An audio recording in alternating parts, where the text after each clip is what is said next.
Captain, he's a former FJCU student, by the way, I heard. Is that right? For a short time, I didn't make it as far as I should have. And I told him if he wants to get life credit for all the credit you need to graduate from FJCU, just come around and hang around with us for a couple of years. Someday he'll take me up on that. No, Daniel Andrews is co-founded the Captains for Clean Water. I think that was in 2016. And just when we started to see this real life algal blooms that were just unbelievable, it was affecting his business. He was a captain, and a lot of the captains were very angry with that belching that came out of the Lake Okeechobee. And I just followed him since then, and oh my God, the captains are just the spearhead down here of any organization we have, any NGO, just to doggedly pursue clean water. So, Captain, for that, I applaud you, and you have the floor. Thanks, Dr. Mitch.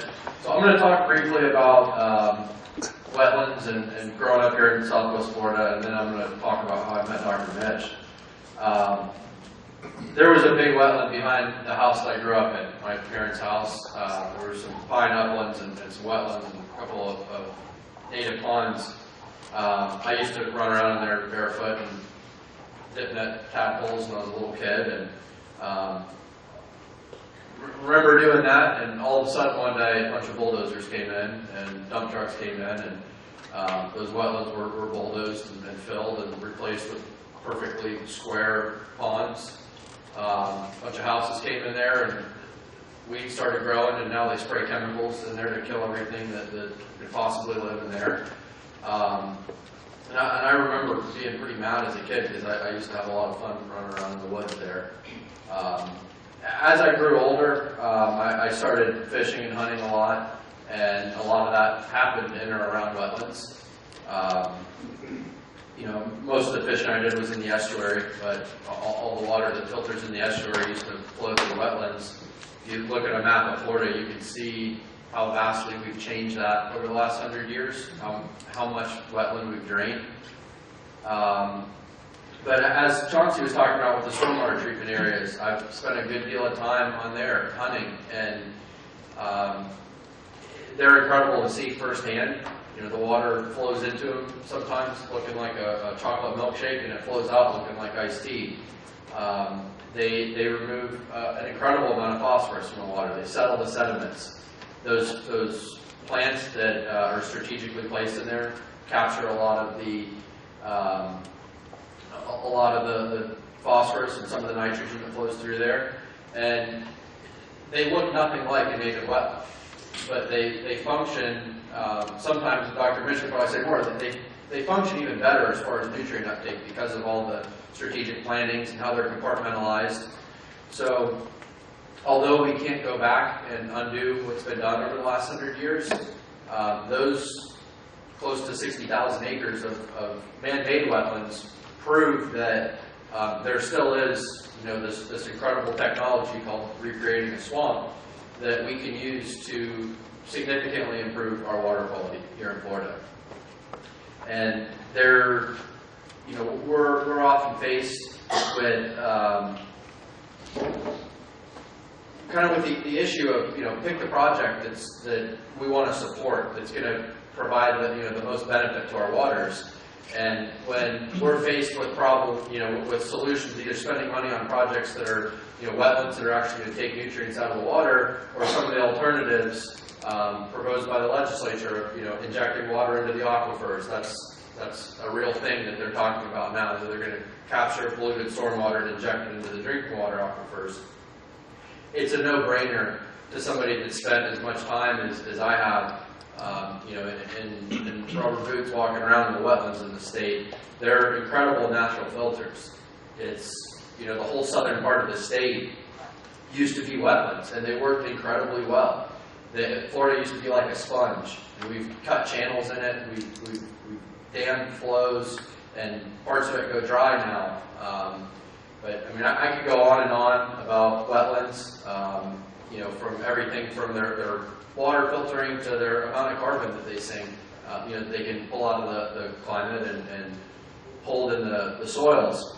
But I'll leave that to the professionals. I'm a FGCU student for about 20 months, and then I decided I wanted to be a fishing guide. So that's kind of my expertise. And I'm 29 years old now. I witnessed these estuaries die. The oyster bars and grass flats that I grew up fishing are now just barren mud.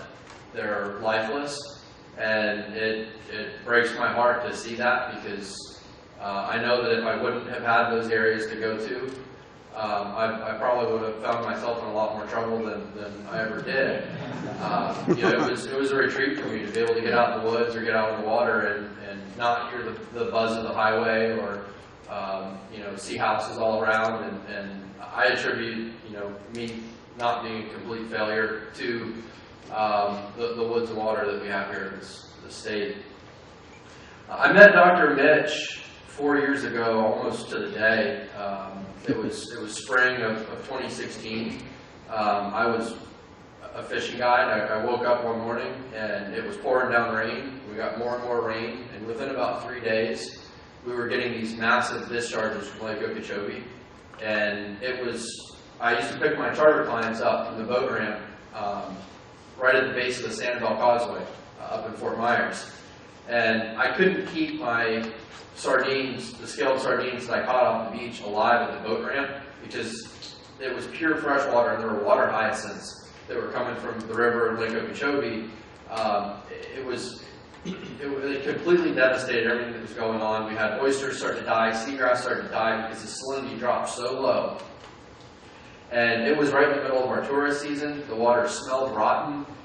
People were mad. It was the first time in my lifetime that we ever had these lake discharges in February, which is going into the busiest part of the year for our tourism industry. And people were really mad. So we had no idea what to do. We started driving down to FGCU, knocking on doors. Dr. Mitch, we got in touch with from some people from the school there, and we met with 6 or 8 of the professors down there that were, they kind of gave us the scientific perspective of what's wrong, why are these problems happening, the history of the Everglades being drained. And we decided that we were going to go to Tallahassee and talk to our policymakers there. And what we were hearing from the scientists was vastly different than what we were hearing from the policymakers.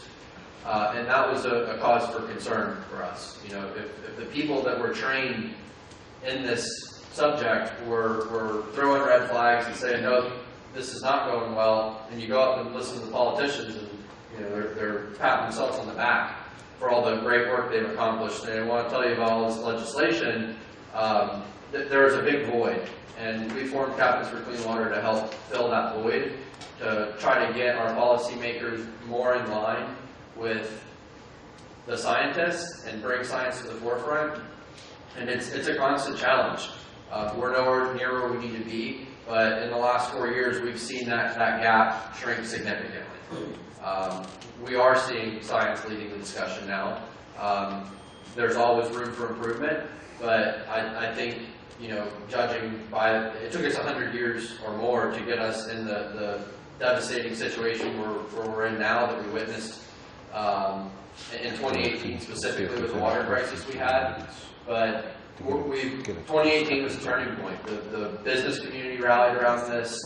For the first time, we saw business community working with environmental groups, conservationists, and bring the science in the fold. And it's up to all of us, every single group, every single individual, to really help turn that around and get to the point where we need to be, where the science is really leading the discussion.